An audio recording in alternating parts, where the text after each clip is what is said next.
அதர்வனம் இல்லைன்னு மறுத்து பேசுறவங்க மட்டும் மாந்திரிகம் இல்லை, இது பொய், அப்படி ஒரு விஷயம் இந்த உலகத்துல இல்லைன்னு மறுத்து பேசுறவங்களுக்கு இந்த சவால் 25,000 ரூபாய் அமாவாசை சரியா 11:45 இல்லை 11:50 வச்சுக்கும். அதுல இருந்து ஒரு 12:15 வரைக்கும் நான் கொடுக்குற 5 பொருளோட மயானத்துல குறைஞ்சது ஒரு 5 to 10 நிமிஷம் உட்கார்ந்து இருந்துட்டு வந்துட்டால் எந்த பிரச்சனையும் இல்லாம 25,000.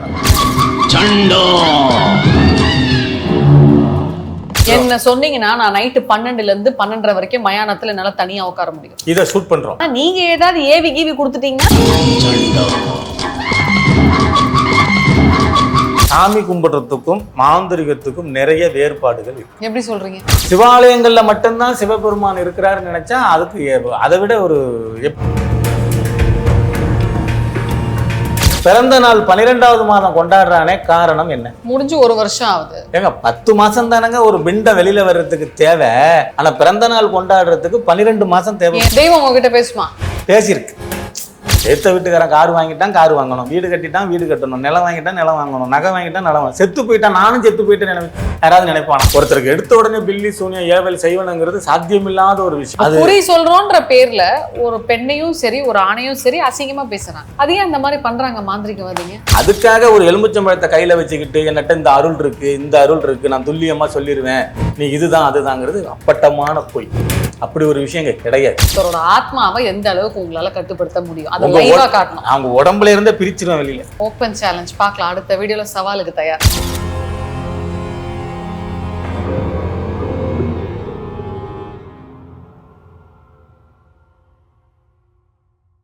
நேயர்களுக்கு அன்பார்ந்த வணக்கம். நான் உங்கள் தொகுப்பாளர் விஜய் டீனா. நம்ம கூட மாந்திரிகர் NN சந்திரகுமார் இருக்கார். இந்த பதிவுல என்ன பேச போறோம் அப்படின்னு பாத்தீங்கன்னா, நிறைய சந்தேகங்கள் மக்களுக்கு இருக்கு. பொதுவாக நான் என்கிட்டயுமே நிறைய பேர் வழியில எல்லாம் பார்த்து கேட்டிருக்காங்க. வீட்டு பக்கத்துல நிறைய பேர் மாந்திரிகம் சார்ந்த சந்தேகங்களை கேட்டிருக்காங்க. ஸோ இந்த சந்தேகங்களை இன்னைக்கு ஃபுல்லா நம்ம சந்திரகுமார் சார் கிட்ட எக்ஸ்க்ளூசிவா நம்ம கேட்டு தெரிஞ்சுக்கலாம். வணக்கம். வணக்கம்மா. நல்லா இருக்கீங்களா? நல்லா இருக்கேம்மா. தெம்பா இருக்கீங்களா? இருக்கேன். தண்ணி கிண்ணி குடிச்சுக்கிறீங்களா? அதெல்லாம் ஒண்ணும் இல்ல. ஒண்ணும் இல்ல. நெத்தியில பொட்டெல்லாம் பயங்கரமா வச்சிருக்கீங்க. எந்த கோயில் பொட்டு? அதாவது எந்த சாமி பொட்டு? இது சந்தனம் வச்சு மேலே செந்துரம், அதாவது தாழம்பூ குங்குமம்னு சொல்லுவாங்க. இது வைக்கிறது. கீழே வச்சிருக்கிறது ராசசிய மை, மேலே இருக்கிறது குலதெய்வ மை. இவ்வளவுதான். மற்றபடி இதில் ஒன்றும் பிரத்யேகமாக சொல்றதுக்கு ஒன்றும் இல்லை. சாமி நல்லா கும்பிடுவீங்களோ? நான் பார்த்த வரைக்கும் ரொம்ப பயபக்தியாக தான் இருக்கீங்க. சாமி கும்பிடுவாங்க. நம்ம இருக்கிறதே அதில் தானே. நம்ம சாமி கும்பிட்டு தான் நம்ம இல்லை. அப்போ சாமி கும்பிடுறீங்க, ஏன் மாந்திரிகம் பண்ணுறீங்க? சாமி கும்பிடுறதுக்கும் மாந்திரிகத்துக்கும் நிறைய விஷயங்கள் இருக்கு. சரிங்களா? மாந்திரிகத்துக்கு இதெல்லாம் நான் உங்ககிட்ட சண்டை பிடிக்கணும்னு கேட்கல. இல்ல, நீங்க தாராளமா கேட்கலாம். மக்கள் சார்பா நான் உங்ககிட்ட அதாவது உங்களுடைய தனிப்பட்ட கேள்வி இல்லைங்க, மக்கள் சார்பா நான் சரிங்களா? சாமி கும்பிடுறதுக்கும் மாந்திரிகத்துக்கும் நிறைய வேறுபாடுகள் இருக்கு. எப்படி சொல்றீங்க? சாமி கும்பிடுறதுங்கிறது மன திருப்திக்காக, மன சாந்தி அடைகிறதுக்காகவும் மன திருப்திக்காகவும் தான் நம்ம சாமி கும்பிடுறோம். இதுல இன்னொரு விஷயம் என்னன்னு கேட்டீங்கன்னா, திருப்பதியில மட்டும்தான் பெருமாள் இருக்குன்னு நினைச்சா அது முட்டாள்தான். பெருமாள் இல்லாத இடமே எங்கேயும் இல்லை. சாமி இல்லாத இடமே இல்லை. சாமி இல்லாத இடமே எங்கே இந்த இடத்துல இருக்கு. சிவாலயங்கள்ல மட்டும்தான் சிவபெருமான் இருக்கிறாருன்னு நினைச்சா அதுக்கு அதை விட ஒரு எப்படி அதை நம்ம அந்த வார்த்தைக்குள்ள போகணும். எங்கேயும் இருக்கிறவர் தான் அது. அது மாதிரி ஆக்கல் அழித்தல் காத்தல். சரிங்களா? இந்த பிரபஞ்சத்துல சாமி இருக்குன்னு பேசுறவங்களும் மனிதர்கள் தான், சாமி இல்லைன்னு பேசுறவங்களும் மனிதர்கள் தான். ஆனா இந்த 2 பேரையும் படைச்சது இறைவன் தான். சரிதானே? அதுல எந்த விதமான மாற்று கருத்தும் இல்லை. இதுல ஒரு முக்கியமான விஷயம் என்னன்னு கேட்டீங்கன்னா, ஒரு குழந்தை பிறக்கிறதுக்கு எத்தனை மாதங்கள் தேவை? 9 to 10 மாதம். பிறந்த நாள் 12வது மாதம் கொண்டாடுறானே காரணம் என்ன? முடிஞ்சு 1 வருஷம் ஆகுது. ஏங்க 10 மாசம் தானங்க ஒரு பிண்டம் வெளியில வர்றதுக்கு தேவை. ஆனா பிறந்த நாள் கொண்டாடுறதுக்கு 12 மாசம் தேவை. ஏன்னா ஒரு வருடம் முடியறதுக்கு 12 மாதம் இருக்கு. இந்த வருடம் நீங்க பிறந்தீங்கன்னா அடுத்த வருடம் வரத்துக்கு 12 மாசம் ஆகும் நீங்க பிறந்த தேதி. ஆனால் ஒரு குழந்தை உற்பத்தி ஆகுறதுக்கு வெறும் 10 மாசம் தான். இதுல எதுக்கு நான் சொல்ல வரேன்னு கேட்டீங்கன்னா, ஒரு குழந்தைய செமந்தது தாய். ஆமா, 10 மாசம். இந்த 2 மாச கேப்பு யாருன்னு கேட்டீங்கன்னா தகப்பன். 2 மாதம் ஒரு விந்து தைலமா இருக்கும். அதுக்கு பிறகுதான் அது பிண்டமா மாறுதுங்கிறது ஆய்வு சொல்லுது. இங்கதான் தெய்வம் நிற்குது. புரியுதா உங்களுக்கு?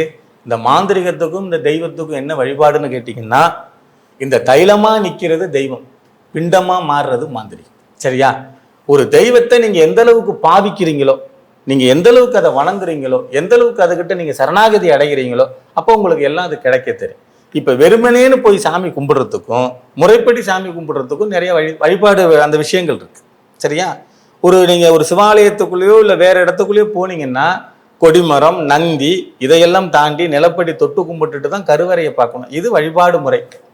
திடுதிடுன்னு போறவங்களும் இருக்காங்க. சரிங்களா?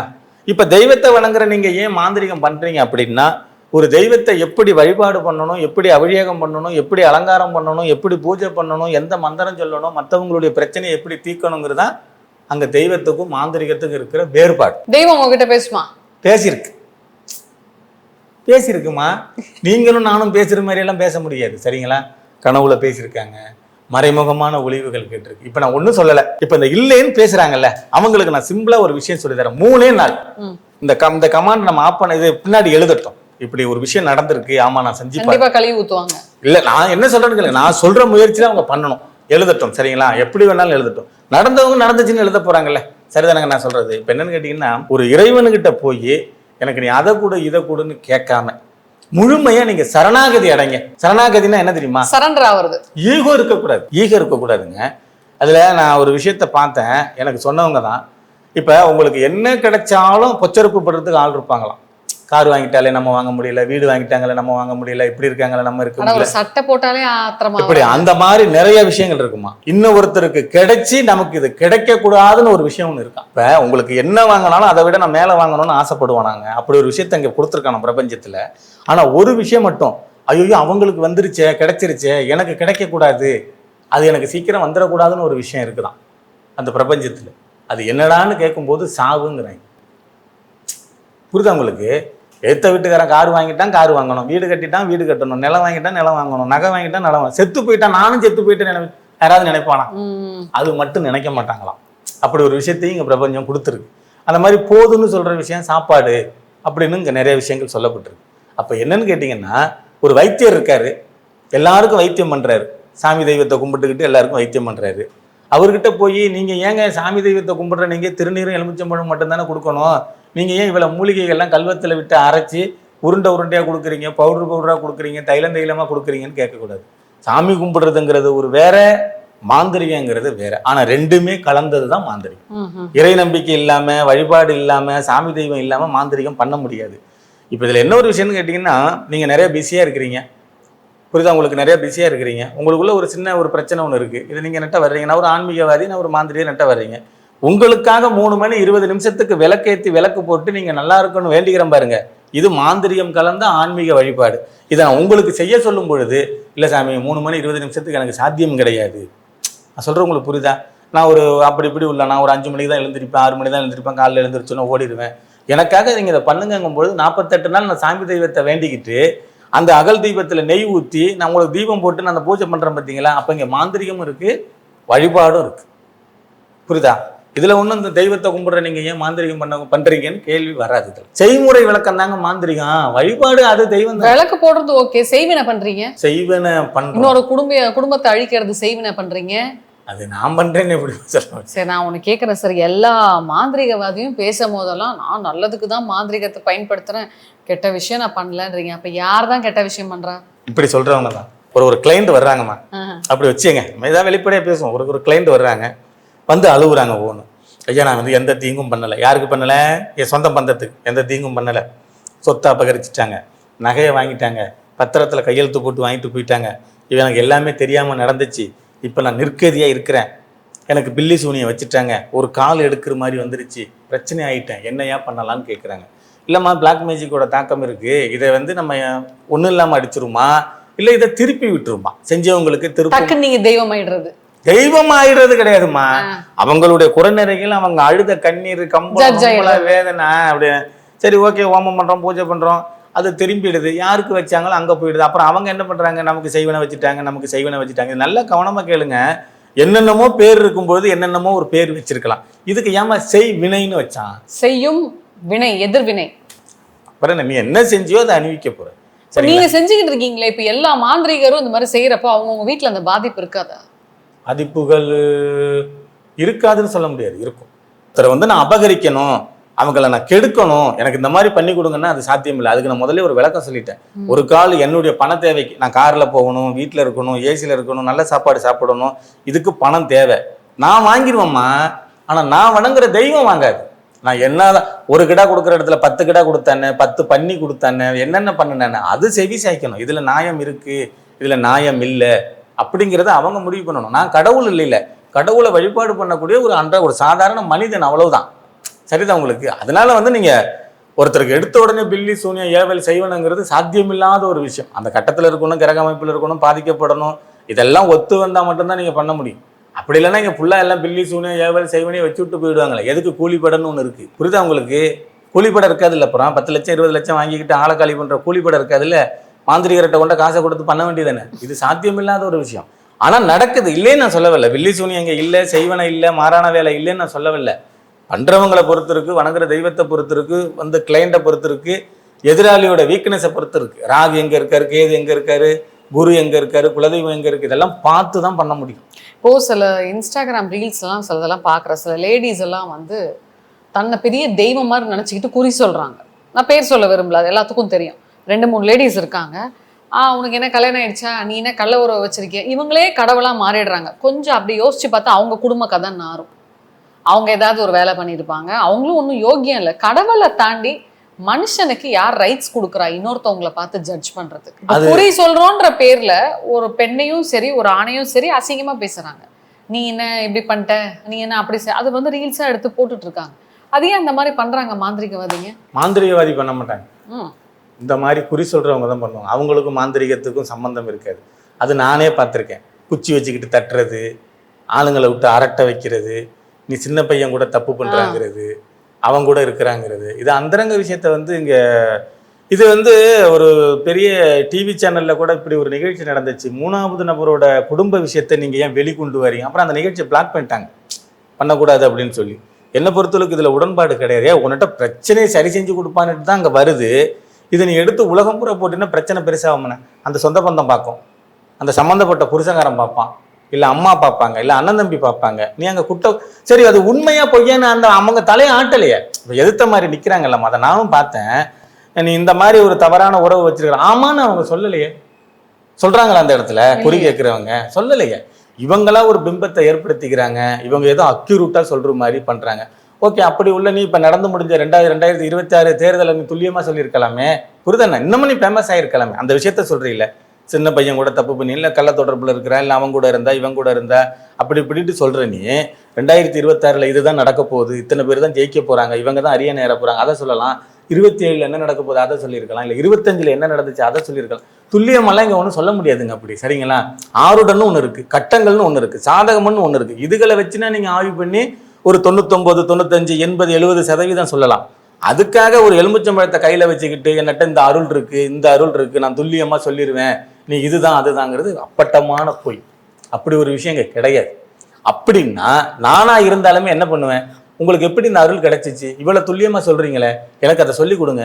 10 லட்சம் வேணுமா, 20 லட்சம் வேணுமா, உங்ககிட்ட இருந்து நான் பயிற்சி எடுத்துக்கிறேன். இப்படிதானங்க எல்லாரும் ஆசைப்படுவாங்க, துல்லியமா சொல்றதுக்கு தானே ஆசைப்படுவாங்க. நீ எங்க இருந்து வர்ற, எப்ப கிளம்புன, உன் வீட்டுல என்ன பிரச்சனை, அப்படி எல்லாருமே தொழிலினுடைய உச்சத்துல இருக்க தான் ஆசைப்படுவான். யாரும் 2வது இடத்துலயோ 3வது இடத்துலயோ 4வது இடத்துல இருக்கிறதுக்கு ஆசைப்பட மாட்டாங்க.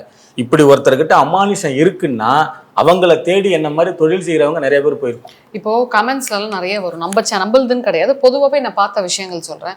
இவர்கிட்ட நான் இவ்வளவு பணம் கொடுத்து ஏமாந்துட்டேன், இவர்கிட்ட வேலையே ஆக மாட்டேங்குதுன்னு சொல்லிட்டு எல்லா மாந்திரிகவாதியும் எனக்கு தெரிஞ்சு ஒரு 50-60% ஆட்கள் திட்டுறாங்க. ஏன் அந்த மாதிரி பணம் கொடுத்தும் காரியம் நடக்க மாட்டேங்குது சார்? உங்க அனுபவத்துல கேட்குறேன். பணம் கொடுத்து காரியம் நடக்க மாட்டேங்குதுங்கிறதுக்கு ஒரு 2-3 காரணங்களை நம்ம சொல்லலாம். ஒன்று, உண்மை தன்மை இருந்திருக்காது, சரிங்களா? அது கிரக சூழ்நிலைகள் சரியா இருந்திருக்காது, இந்த மாந்திரிகர் சரிவர பூஜைகள் பண்ணியிருக்க மாட்டார். இப்படி 3 கேட்டகரியை நம்ம அதை பிரிக்கலாம். என்னை பொறுத்தளவுக்கு இன்னைக்கு ஒரு மாந்திரிகர் ஒரு 40 பேர் 50 பேரை சந்திக்கிறாருன்னா ஒரு 20 பேர்கிட்ட 30 பேர்கிட்ட காசு வாங்கியிருப்பார். மொத்தமாக எல்லாம் தனித்தனியாக சொல்கிறாராங்கிறது எனக்கு தெரியாது. மொத்தமாக தகடை எழுதி போட்டு தடைகள் போட்டு மந்திர உச்சாடனங்கள் பண்ணுவாங்க. இதில் யாருக்கெல்லாம் விரைவாக நடக்கணும்னு இருக்கோ உடனே நடக்கும், யாருக்கெல்லாம் லேட்டாக நடக்கணும்னு இருக்கோ அப்படி நடக்கும். சில பேருக்கு நடக்காமல் போகணும்னு கர்மா விதை இருந்தாலும் அப்படி நடக்கும். இன்னொரு விஷயமும் நான் சொல்கிறேன், ஒரு வசியத்துக்கு ஒரு மாந்திரிகர் 30,000 வாங்குறாரு, அந்த காரியம் நடக்கவே இல்லை. இன்னும் ஒரு அம்மா அழுவுது, 3,000 தான் ஏன் இருக்குது வச்சியங்கன்னு, இந்த காரியம் நடந்துருது. நான் சொல்கிறவங்களுக்கு புரியுதா? ஆனால் ஒரு 30,000 வாங்கிக்கிட்டு அதையே மைய, அதையே தைத்து, அதையே கொடுவை, அதையே இடுமருந்து தான் கொடுத்துருப்பாரு. இது வந்து ஓன்னு அழுகும். நான் அந்த மாதிரி சித்தால இருக்கேன், கொத்த நல்லா வீட்டில் வேலை பார்க்குறேன், எப்படியோ உன்னை நம்பி வந்துட்டு எனக்கு கூட 3000 தான் கையில் இருக்குன்னு இவர் திருப்பாமல் அதையும் வாங்கிக்கிட்டு அந்த 30,000 வாங்கினவங்களுக்கு என்ன பொருள் கொடுத்தாரோ அதை தான் இங்கேயும் கொடுப்பாரு. இந்த அம்மா போன 4 நாளில் ஃபோன் பண்ணிடும், பாண்டிச்சேரியிலேருந்து என் வீட்டுக்காரர் வந்துட்டாருங்க, ரொம்ப சந்தோஷம் ஐயா அப்படின்னு. இந்த ஆள் மாறி மாறி ஃபோன் பண்ணிக்கிட்டு இருப்பான். 25 நாள் ஆச்சியா, அங்கேருந்து ஃபோன் வரல, வாட்ஸ்அப் வரல. இதை யார் மேலே நம்ம குறை சொல்கிறோம்? அமௌண்ட்டு பெருச்சு பூஜையும் பெருச்சு நடக்கலை, அமௌண்ட்டு சிரிச்சு பூஜையும் சிரிச்சு உடனே நடந்துருச்சு. புரியுதா உங்களுக்கு? இங்கே கர்மா தான் டிஜெக்ட் பண்ணுது, விதி அமைப்பு தான் டிஜெக்ட் பண்ணுது. நீங்கள் போய் ஏமாறணும், குணம் கொடுக்கணும், நடக்காமல் இருக்கணும்னா ஒன்றும் பண்ண முடியாது. அது மாதிரி சீக்கிரம் நடக்கணும்னா அது ஒரு விஷயங்கள். ஆக்சுவலாக உங்ககிட்ட அந்த மாதிரி எத்தனையோ பேர் வந்திருப்பாங்க இல்லையா? எல்லாருக்கும் சக்ஸஸ் ஆயிருக்கா? அப்படி சொல்ல முடியாதும்மா. அந்த மாதிரிலாம் நான் 100க்கு 100 நான் ஜெயிச்சிட்டேன், நான் பெரிய வில்லாதி வில்லன், நான் அதர்வனத்தினுடைய நம்பர் உச்சம் அப்படி. நான் அது அதர்வனங்கிறது மிகப்பெரிய கடவுளுங்கிற கடல். ஒவ்வொரு மாந்திரிகரும் கடுகளவு தான். புரியுதா? அதை கற்றுக்கணும்னா நீங்கள் கிட்டத்தட்ட ஒரு 10-15 பிறவி எடுக்கணும். அவ்வளோ விஷயங்கள் அதில் இருக்குது. இப்போ என்னுடைய விஷயங்களே சர்க்கிள் இருக்கும். நான் ஒரு மாதத்துக்கு ஒரு 40 கேஸ் 50 கேஸ் எடுக்கிறேன்னா ஒரு 3 பேர் 4 பேர் இப்படி சொல்ல தான் செய்வாங்க. சரி, இப்போ நீங்கள் என்ன பண்ணணும், கொஞ்சம் லேட் பண்ணுங்க, நான் பண்ணித்தரேன், இப்போக்கி படிப்புச்சு நல்லா இருக்குது, கிரக சூழ்நிலைகள் சரியில்லை, இல்லை இங்கே பூஜையினுடைய அழுத்தம் கம்மியாக இருக்குது, லேட் பண்ணுங்கன்னு சொல்லி நம்ம செஞ்சு கொடுத்துருக்கோம். ஃபஸ்ட்டு ஒருத்தருக்கு 48 நாள் சொல்கிறோம், நடக்கலை அப்படின்னா அடுத்த 48 நாள், அடுத்த அமாவாசை, அடுத்த பௌர்ணமி வரைக்கும் அவங்க வெயிட் பண்ணணும். எல்லாருக்கும் ஒரே சமயத்தில் நடந்துராது. சில பேருக்கு 40 நாள் சொல்லியிருப்பேன், 20 நாள்லேயே ஃபோன் பண்ணி நல்லா இருக்கு சாமி, ஒன்றும் மாற்றம் இல்லை, கொஞ்சம் ஓரளவுக்கு மாற்றம் தெரியுதும்பாங்க. சில பேர் 30 நாளில் சொல்லுவாங்க, சில பேர் 5 நாளில் சொல்லுவாங்க, சில பேர் 48 நாள் கழிச்சுமே ஒன்றும் இல்லை, மாற்றம் இல்லைங்க. அவங்களுக்கு மறுபூஜை உண்டு. அதுக்கு பிறகு ஆய்வு பண்ணி அதை என்ன பண்ணலாம், அவங்கள கொஞ்சம் பிரத்யேகமாக கவனித்து அவங்களுக்கு நடத்தி கொடுக்கறதுக்கான முயற்சிகள் செய்யப்படும். ஓ இல்லை, பல லட்சம் மக்கள் உங்களை பார்த்துட்டு இருக்காங்க, உங்களால் சேலஞ்ச் கட்ட முடியுமா மக்கள்கிட்ட? உங்ககிட்ட வந்தால் கண்டிப்பாக இந்த விஷயம் சக்ஸஸ் ஆகும்னு சொல்லிட்டு சேலஞ்ச் கட்ட முடியுமா? ஏன்னா இன்னும் ஒரு சேலஞ்சு கட்டுறேன், சரிங்களா? அந்த சவாலுக்கு நீங்களாக இருந்தாலும் ஓகே. ஃபஸ்ட் ப்ரைஸ் வந்து ஒரு 25,000 வைப்போம், சரியா? நீங்களும் சரி, இல்லை யார் வேணாலும் 25,000. அமாவாசை இரவு நேரம் 11:45 12:15, இந்த அரை மணி நேரம் நான் ஒரு 5 பொருள் தருவேன். அதர்வனம் இல்லைன்னு மறுத்து பேசுகிறவங்க மட்டும், மாந்திரிகம் இல்லை, இது பொய், அப்படி ஒரு விஷயம் இந்த உலகத்தில் இல்லைன்னு மறுத்து பேசுகிறவங்களுக்கு இந்த சவால் 25,000 ரூபாய். அமாவாசை சரியாக 11:45 இல்லை 11:50 வச்சுக்கும், அதுலேருந்து ஒரு 12:15 வரைக்கும் நான் கொடுக்குற 5 பொருளோட மயானத்தில் குறைஞ்சது ஒரு 5லேருந்து 10 நிமிஷம் உட்கார்ந்து இருந்துட்டு வந்துட்டால் எந்த பிரச்சனையும் இல்லாமல் 25,000 நான் கொடுக்குறேன். நீங்கள் சும்மா இல்லாமல் ஏதாவது செத்து போனதெல்லாம் ஏவி கீவி விட்டு என்ன சுடுகாட்டில் போய் உக்காருன்னு சொல்லிட்டு அதாவது ஏறி ஜிங்கு ஜிங்குன்னு ஆடிச்சுன்னா நீங்கள் தானே சொன்னீங்க சேலஞ்சு கட்டுங்கன்னு. ஆத்மா இல்லைன்னு பேசுகிறவங்க, மாந்திரிகம் இல்லைன்னு பேசுகிறவங்க, வசியம் இல்லைன்னு பேசுகிறவங்க, இதெல்லாம் டுபாக்கூர், இது ஒரு பொழப்பு, ஏமாத்திரம், சீட்டிங், போக்குவரத்துன்னு சொல்றேன். என்ன சொன்னீங்கன்னா நான் நைட்டு 12லேருந்து 12:30 வரைக்கும் மயானத்தில் என்னால் தனியாக உட்கார முடியும். இதை ஷூட் பண்ணுறோம், நான் உட்காருவேன், தில்லா உட்காருவேன். ஆனால் நீங்கள் ஏதாவது ஏவி கீவி கொடுத்துட்டீங்கன்னா சரி, அது வேண்டாம், அந்த சப்ஜெக்டுக்குள்ள போக வேண்டாம், மனுஷங்களோட இருக்க. சரி ஓகே, இல்ல இருங்க, நான் இப்ப என்ன சொன்னேன், அடுத்த ஷூட் பண்றேன். எப்படி பண்றோம்னா, உங்க கண்ணு முன்னாடியே ஜூஸ் வாங்கிட்டு வர சொல்றோம், சரி சரியா? நான் உங்களுக்கு அதை கொடுக்குறேன். சரி சார், என்னமோ எதுக்குமே அப்புறம் நீங்க ஒத்துக்க மாட்டாங்க. மக்களுக்கு வந்து ஏன்னா ரொம்ப நாளா பண்ணிக்கிட்டு இருக்கிறதுனால நம்ம இவருக்கு ஏதாவது சைடு கொடுக்குறோமோ, இவரை நம்ம போலியோ ப்ரமோட் பண்றோமோ, இவரு யாரையாவது ஏமாத்தினாரா நாளைக்கு நம்மளையும் பாதிக்க முடியல. சந்திரகுமார் உண்மையான ஆளுதாங்கிறது நம்ம எப்படி தெரிஞ்சுக்கிறது? சரி, மக்களுக்கு வெளிப்படுத்திடுங்கிற எண்ணத்தில் நீங்கள் பேசுறீங்க, உங்கள் எண்ணத்தை நான் முதல்ல பாராட்டுறேன், சரிங்களா? ஏன்னா ஒரு சும்மா இருக்கிற ஒரு ஆளுக்கு வந்து நீங்கள் கைடு பண்ணணும்னா, ப்ரொமோட் பண்ணணும்னா, அவரை ப்ரெஷர் பண்ணி வெளியில் கொண்டு போகணும்னு உங்களுடைய தேவை கிடையாது, சரியா? அப்போ இவர்கிட்ட என்ன, அப்போ இதை விட நான் என்ன பிரபலமாக தானே இருப்பேன். அப்போ நான் என்ன சொல்கிறேன், அப்போ அதில் நாளைக்கு டைட்டில் என்ன வரும்னா, அவரை எதிர்த்து பேசின நெறியாளரை வந்து மயக்கினார், தன்னை வந்து ஒரு 5 நிமிஷம் கட்டுக்குள்ளே வச்சிருந்தார், அப்படி வருமா வராதா? அப்போ நல்லது. அப்போ நீங்களும் என்ன, இப்போ பிளாக் மேஜிக்னு ஒன்று இருக்குது, அந்த ஆள் கொடுத்த ஜூஸை குடிச்ச உடனே ஆமாம் அவர் என்ன சொன்னாலும் நம்ம கேட்டோம், ஓகே ஐயோ ஆமாம் சார் ஜூஸை வாங்கிட்டு வரோங்க, அதை நான் கொடுக்குறேன் உங்களுக்கு, நீங்கள் குடிக்கிறீங்க. குடித்த கையோட ஒரு நிமிஷம் கழிச்சு நான் என்ன சொன்னாலும் எழுந்திரின்னா எழுந்திருப்பீங்க, உட்காருன்னா உட்காருவீங்க, நாங்கள் போனால் போவீங்க, இப்படி சரிங்களா? அதில் ஒரு விஷயம் இருக்குது, அது பிளாக் மேஜிக் பண்ணுறது. நான் வச்சிருக்கிற ஒரு அமானுஷ சக்தியை பயன்படுத்தி உங்கள் ஆத்மாவை என்னால் கட்டுப்படுத்த முடியும். இதை வச்சே ஒரு வீடியோ எக்ஸ்க்ளூசிவா எடுக்கணும், ஒருத்தரோட ஆத்மாவை எந்த அளவுக்கு உங்களால கட்டுப்படுத்த முடியும் அதை லைவா காட்டணும். அவங்க உடம்புல இருந்தே பிரிச்சிருவேன் வெளியில, திரும்ப நான் தானே அனுப்ப. ஆமா, நம்ம வந்து நம்மளை சுற்றி ஒரு 5-6 கேமரா வச்சிருவோமா, எந்த ட்ரிக்கும் கிடையாது. நீங்கள் என்னை வந்து போலித்தனமாக ப்ரொமோட் பண்ண விரும்பலன்ட்டீங்க, சரிங்களா? என்னை வெளியில் கொண்டு வரணும், உன்னிட்ட என்ன இருக்கணும்னு நான் தெரிஞ்சுக்கிறேன்னு ஆசைப்படுறீங்க, சரிங்களா? அதுதான் உங்களுடைய நோக்கம். நம்ம கூட 10-15 இன்டர்வியூ பண்ணியாச்சு, இவரு டுபாக்கூரா இருந்தால் நம்ம என்ன பண்ணுவோம்னா, இல்லை நாளைக்கு மக்கள் கேட்கும்ல, நம்ம ஏன் இப்படி பண்ணுவானே, இவர்கிட்ட என்ன விஷயம் இருக்குது அதை நம்ம தெரிஞ்சுக்குவோம், பகிரங்கமாக இன்டர்வியூ பண்ணுவோம், நல்லதுதான், இது ஒன்றும் இல்லை. இப்போ நான் யாருங்கிறத நீங்கள் மக்களுக்கு காட்டணுங்கிறீங்க, சரியா? 2 விஷயம் உங்கள்கிட்ட நான் சொல்கிறேன்.